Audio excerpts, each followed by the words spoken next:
I had imagined this day since I was a little girl, but not even my wildest dreams felt this beautiful. Standing there in my white gown, I caught a glimpse of myself in the mirror and barely recognized the woman smiling back. Everything felt right. The delicate lace on my sleeves, the soft curls brushing my shoulders, the way the light followed me like a spotlight from heaven. And Daniel, my Daniel, stood beside me, looking at me like I was his forever. The ceremony was perfect. Better than any movie, better than any fairy tale. Our vows felt like something we'd written in another lifetime, like soulmates finally speaking out loud. When we kissed, the crowd clapped, some even cried.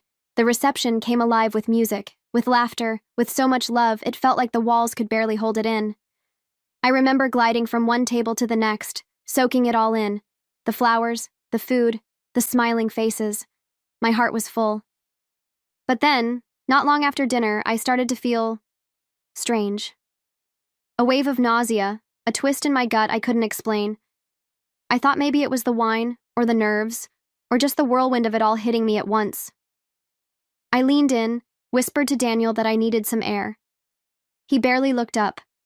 So I smiled, touched his shoulder, and stepped outside into the night, hoping the cool breeze would calm me. I left to clear my head. What I found shattered my heart. The air outside felt sharp against my skin, like the night was trying to wake me from some daze. I walked past the noise, past the glowing lights of the reception, toward the quiet side of the garden, where no one ever really went. My dress rustled softly with each step, the hem brushing against the stone path. I took a deep breath, expecting calm, but something in me stayed unsettled. I felt like I was holding my breath without even knowing why. It wasn't just nausea anymore. It was something else, a heaviness in my chest, a strange sense that I wasn't alone, not just physically but emotionally. The kind of shift that makes your instincts stir before your brain can catch up. I paused near a patch of roses, the same color as my lipstick, and leaned against the wall to steady myself. From there, I could still hear the faint music playing, the laughter, the clinking of glasses. Everyone inside thought the bride was having her perfect night. But out here, something was unraveling. I didn't know what yet, but I felt it, like the universe was holding its breath right along with me.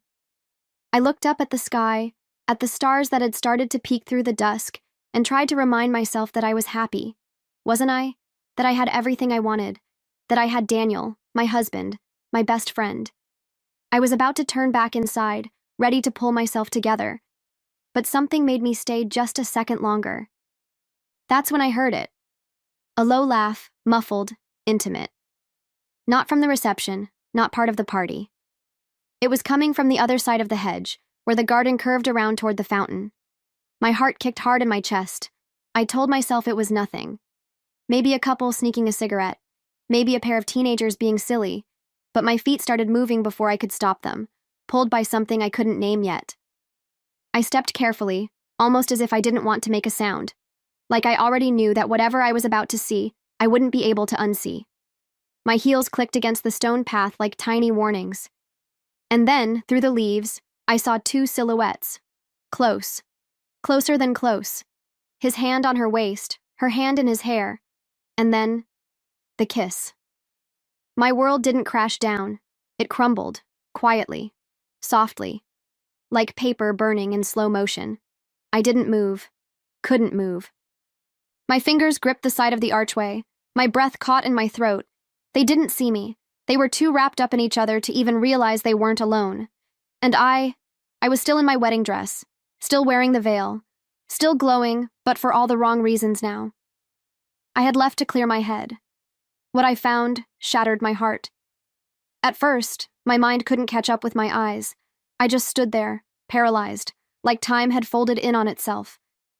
I blinked, hoping maybe, just maybe, I was wrong. But no. There he was, Daniel, my husband, kissing her like the world didn't exist. And her, Sabrina, my maid of honor, my best friend since college. She was still wearing the dress I picked out. Still had traces of my lipstick on her cheek from when we hugged earlier. The garden smelled like roses and betrayal. There was a soft trickle from the fountain nearby, a peaceful sound that now felt cruel in its calm. Everything looked the same, but everything had changed. My hands trembled. My mouth went dry.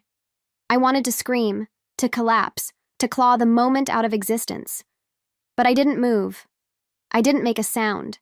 I just stared. Like if I stayed quiet long enough, the scene would rewrite itself. But it didn't. They kissed again, slower this time, more deliberate, as if I hadn't just promised to love and honor that man in front of God and everyone I know, as if this wasn't my wedding day. I pressed my hand against my chest, feeling my heart pound like it wanted to escape, not just from the pain, but from the humiliation. I wasn't just being cheated on. I was being erased, right there, in real time. And they had no idea. I should have turned away. I should have run. But I couldn't. My feet felt cemented to the ground, like the truth had nailed me in place. My eyes locked onto them, not out of curiosity, but because looking away felt like surrender. I wanted to see every second of it, every sickening stolen moment. I wanted it branded into my memory, not so I could suffer, but so I would never forget. Not who they were, not what they did, not how it felt to be erased in white. I kept thinking, how long? How many moments like this had happened behind my back? How many times had they laughed at me while I planned the wedding? Had Sabrina zipped up my dress that morning knowing exactly what she'd do hours later? The betrayal wasn't just in the kiss. It was in every lie that led to it. Every smile, every toast, every I love you they threw at me like confetti, knowing it was hollow. And still, they didn't see me. I could have walked right into the scene and they would have flinched like thieves caught mid-crime. But I didn't give them that. I stood still, quiet, watching two people I loved rip the heart out of me, gently, like it was a favor. And as I slowly stepped back, veil brushing my shoulders, the irony hit me hard. I had just said I do, while they had already decided they would too, to each other. Back inside, the music played on like nothing had happened. Like the bride hadn't just watched her world crack in two under fairy lights. I walked slowly, carefully, like one wrong step would make the pain spill out of me. I didn't cry. Not then. I think part of me shut down. Survival mode, maybe. I kept replaying the image in my head, his hand gripping her waist, her lips parting like the kiss was owed to her, and all of it happening with my veil still on. I made it to the bathroom and locked the door behind me. The silence in there felt different, thicker. I stared at myself in the mirror, half expecting to see a different woman looking back. But it was still me, still the bride. Except now the glow was gone. My face looked pale, my eyes too wide, too hollow. I reached for a paper towel, not for the tears. There were none, but to wipe away the sweat that had gathered on my temples. I had been cheated, yes, but worse, I had been played. I stood there for what felt like hours, breathing, blinking, building something inside me I didn't even recognize yet. This wasn't the part where I fall apart. This wasn't where I scream or throw things or beg. No. I wasn't going to give them that scene. If they wanted a moment, I'd give them one, but it would be on my terms. I tucked a loose strand of hair behind my ear, fixed my lipstick, and looked at myself one last time. The veil was still on my head, and the knife was already in my back. I walked back into that reception like I hadn't just watched my world collapse behind a hedge. No one noticed the change in me, not yet. The light still twinkled, the music still played, and Daniel was back at the table, laughing like nothing was out of place. Sabrina had already rejoined the party too, sipping champagne, surrounded by people who thought she was my sister in spirit. I watched them both from a distance, letting their ease feed my focus. I danced, I smiled, I hugged relatives who flew across the country to see us get married. I posed for photos, I told stories, I played the part. Not because I was okay, I wasn't, but because I wasn't about to let them see me fall. I could feel something sharp and cold building in my chest, something stronger than heartbreak. This wasn't weakness, this was clarity. I was no longer confused, no longer naive. I was awake, and I was watching. People say heartbreak is loud. Mine was silent. It didn't scream. It strategized. It listened. It planned. While they toasted our future, I was rewriting the ending. Not for revenge, for truth. Because if I was going to remember this night forever, I was going to take control of what that memory looked like. And somewhere between the small talk and the soft music, I made a decision. I wouldn't confront them in private. I was going to crown them in truth. I kept moving through the room like nothing was wrong, one hand on my bouquet, the other on the pulse of the night. Every laugh, every toast, every well-meaning compliment was like a test I had to pass. And I did, because when people looked at me, they saw a glowing bride, not the woman who'd just had her heart ripped out in a garden. That's the thing about betrayal. It teaches you how to perform, how to become your own armor with grace as your disguise. Daniel came over once, kissed me on the cheek, and asked if I was okay. I smiled, said I was just a little tired. He touched my back lightly, like he was proud of me, like we were in this together. It took everything in me not to flinch. I looked him in the eyes and nodded, feeling the heat behind my smile. He had no idea. Neither did she. Sabrina was floating across the room, charming my mother, laughing with the DJ, dancing like she hadn't poisoned the entire evening with a single kiss. While they played their roles, I began planning mine. I texted the photographer, asked for a copy of the photos already taken, made sure the projector was still hooked up and ready to go. My fingers moved fast, steady. No hesitation. I knew exactly what I needed. Not a confrontation, a reveal. And not just for me, for everyone. Let them see what I saw. Let them understand what I carried inside my quiet smile. Because silence, in the right hands, becomes a weapon. The hours blurred after that. Cake was served. A slow song played. People danced like nothing in the world could touch them.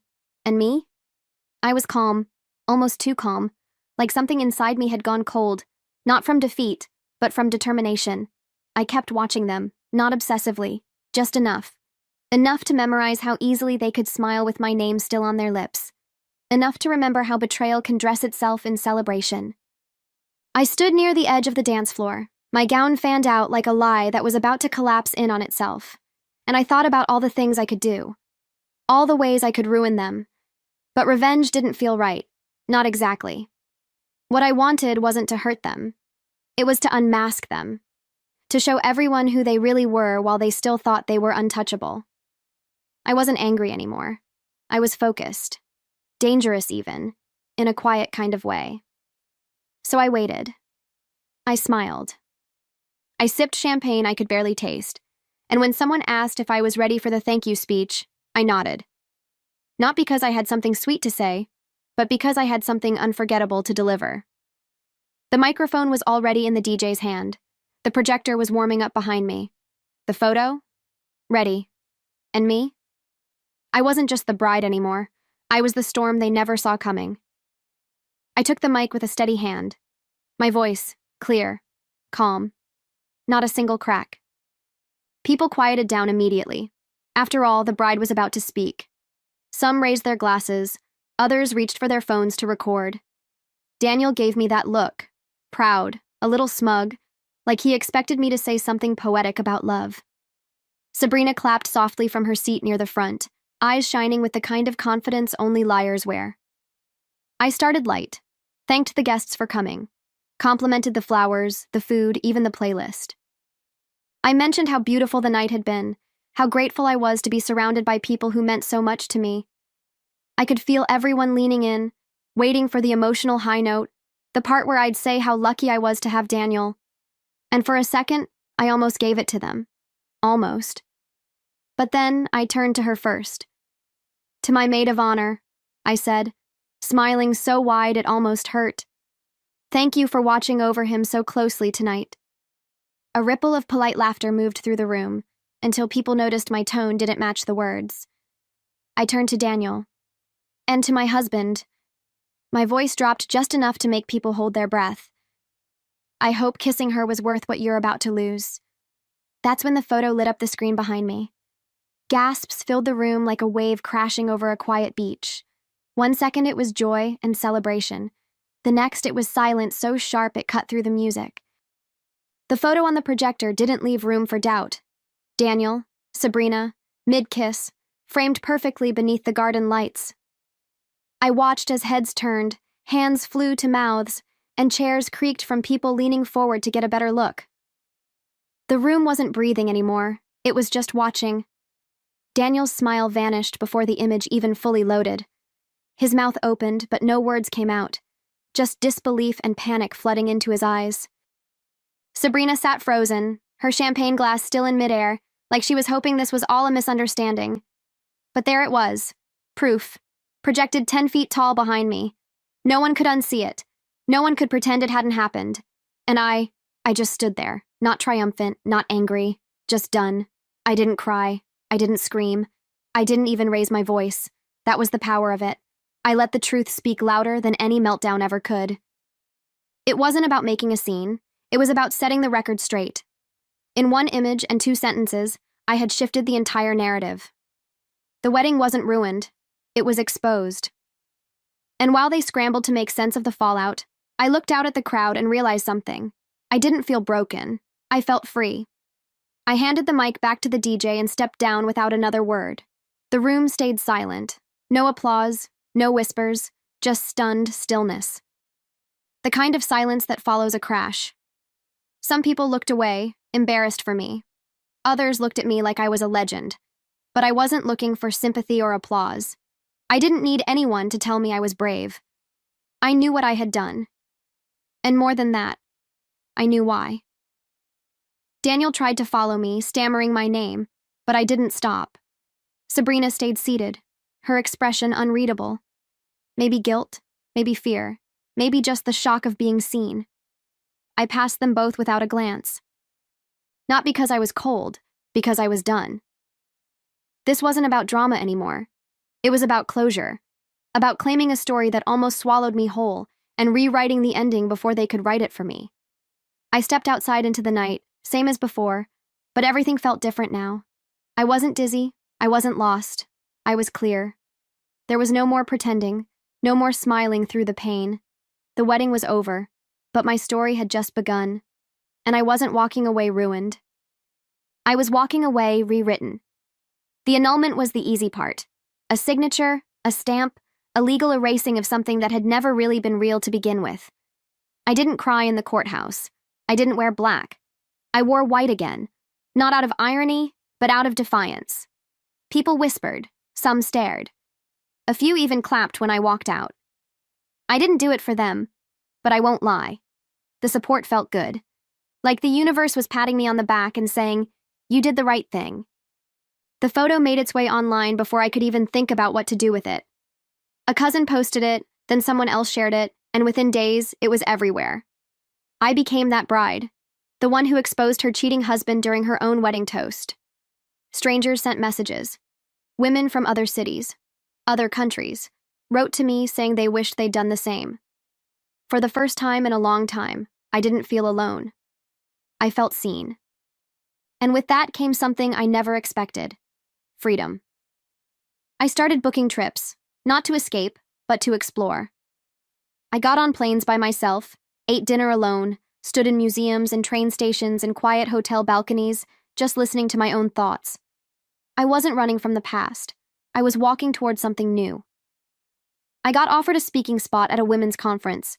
Dignity after betrayal, they called it. I didn't hesitate. I said yes. The first time I stood in front of a crowd and told my story, my hands shook. Not from fear, from release, from finally letting it all out without shame or apology. I spoke about the dress, the kiss, the photo, but mostly I spoke about what came after. About the quiet mornings when I made coffee just for me. The nights when I finally slept without replaying everything in my head. About learning to live without needing someone to witness it. I talked about how betrayal doesn't end us. It introduces us to the version of ourselves we've been waiting to meet. And as I looked out into that room full of women, some nodding, some crying, some clenching their jaws in recognition, I realized something. This wasn't just about Daniel or Sabrina anymore. It was about all of us who had ever been lied to, discarded, made to feel small, and who decided somehow to rise anyway. In between conferences, I built a new career. One that didn't depend on anyone else's promise. I started writing, consulting, even coaching women who were navigating their own personal upheavals. My pain became a platform, but it never defined me. That part mattered most. I never wanted to be frozen in that wedding photo, veil on, heartbreaking. I wanted to be remembered for the moment after. The one where I stood up, chose myself, and didn't look back. I wish I could say they disappeared. That life dealt them some poetic punishment and I never had to think of them again. But life isn't that clean. Word got back to me months later. Daniel and Sabrina had tried to make it work, tried to turn betrayal into a relationship. But what starts in secrecy rarely survives the light. And sure enough, they fell apart, caught cheating on each other. Again. Because that's who they are. And I'm not her anymore. I didn't smile when I heard it. I didn't toast to their downfall. I just let the news pass through me like a breeze through an open window. Cool, fleeting, irrelevant. They had become background noise in a story that was never really about them in the first place. My healing wasn't tied to their unraveling. My power came from the moment I stopped waiting for closure and gave it to myself. Quietly, fiercely, without permission. They shared a kiss in secret. I shared the truth in front of everyone. And that will always be the difference between us. They lied and hid and hoped I'd never find out. I stood in my gown, heart cracked open, and told the truth anyway. That was my vow. Not to him, not to her, to myself. And I kept it.